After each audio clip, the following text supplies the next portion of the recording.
Thank you. Styx Country Club Incorporated, Karl Varley.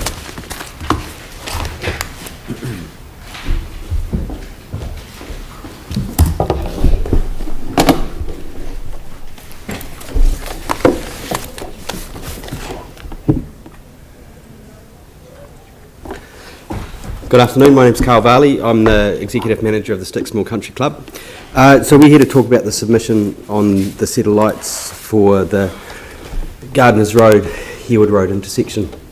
You've got my submission, I'm not going to read it out verbatim, but just to sort of add some extra value to it. So the purpose of it is really three things, and it's for us because we have quite a volume of our residents that go through that intersection, especially with a lot of young families with the schools feeding into the area. And the first one is about the traffic flows that represent it. The second one is about the safety, and there's another consideration there around the environmental impact of the air quality with the cars sitting in the intersection.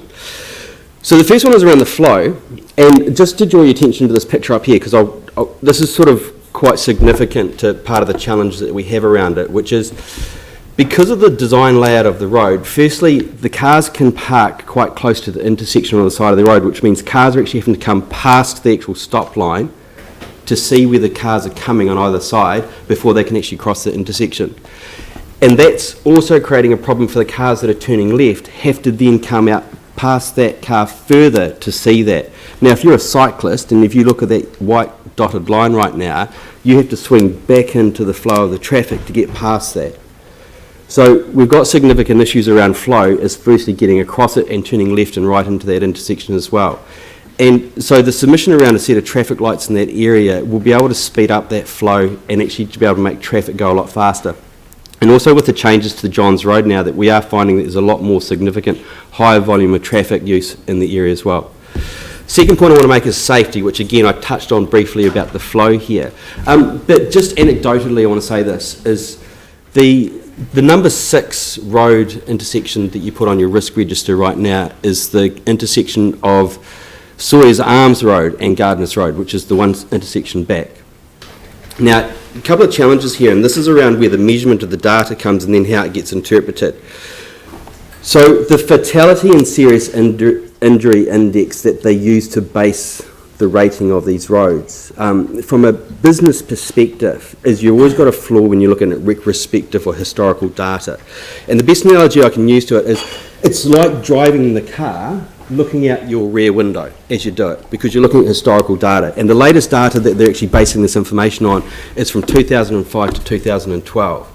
So any injuries or serious injuries or fatalities during that period. So we're already past that point. But this intersection at the corner of Gardeners Road and Sawyers Arms Road now has a set of traffic lights. And if you look at the NZTA schedule around this, you're reducing that significantly by about 15 to 35% by putting a set of traffic lights as far as your risk assessment of it. So in my submission, I've given you some good data there around some of the criteria you're looking at when you're assessing the risk potential before an accident actually happens. And this thing here ticks off about 6 of the 10 things around, which you've got poor visibility around the entering traffic from either side, you've got poor signage, you've got no traffic lights, and plus you're going over a double lane highway. So it's quite significant. And I'll put in the submission there, which is, if you actually base it around the potential risk, it would actually sit at number 1. Because on all the urban intersections that you've rated, or the council has rated above it, every single one of those has a set of lights. Do you agree? This is the first one that doesn't have a set of lights within that period. Worse than Rickerton? So the ability for us to put a set of lights in there, be able to reduce the safety aspect of this, again, is quite significant. And the third one's around air quality. Now, there's good research to support this, that most of the time they're actually using emissions out of the car is on the stop-start when the vehicle's slowing down, and then through hard acceleration.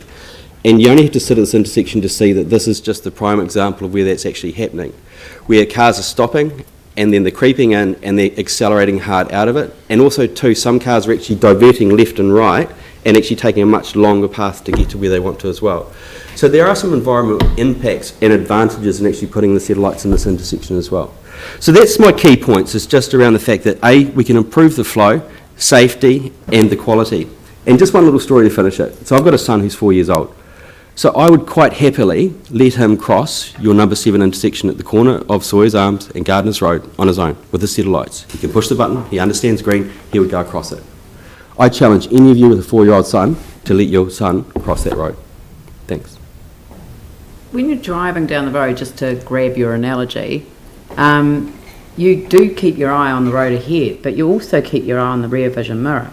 So what's happened in the past is also really important to looking at what happens in the future. And the Christchurch City Council staff do not use the past data alone. They've always got their eye on the road ahead as well. And they take into account a wide range of factors in determining risk. I'd really like to put you up against a street an intersection that already has a set of traffic lights, but an uneven kink in Riccarton Road, and that's at the Ilam Road corner with Middleton. So, and that's much higher risk in terms of the accidents that can have nearly and have happened there. So let's pick on the intersection, because this is interesting, and this is around the analysis and the data that sits in there as well, because the NZTA actually ranks that number 87. Yes, but we use that as a basis. We don't use that as our final criteria. So I understand that, and what I'm saying here is that if you just use the risk analysis of the potential future risk rather than just the fatality and serious injury index, which is what I can understand is the majority of the decision making on. This intersection has a potential problem, and I'm just taking this photo. This was just today, and I see this every single day. I don't see that in that Middleton Road intersection.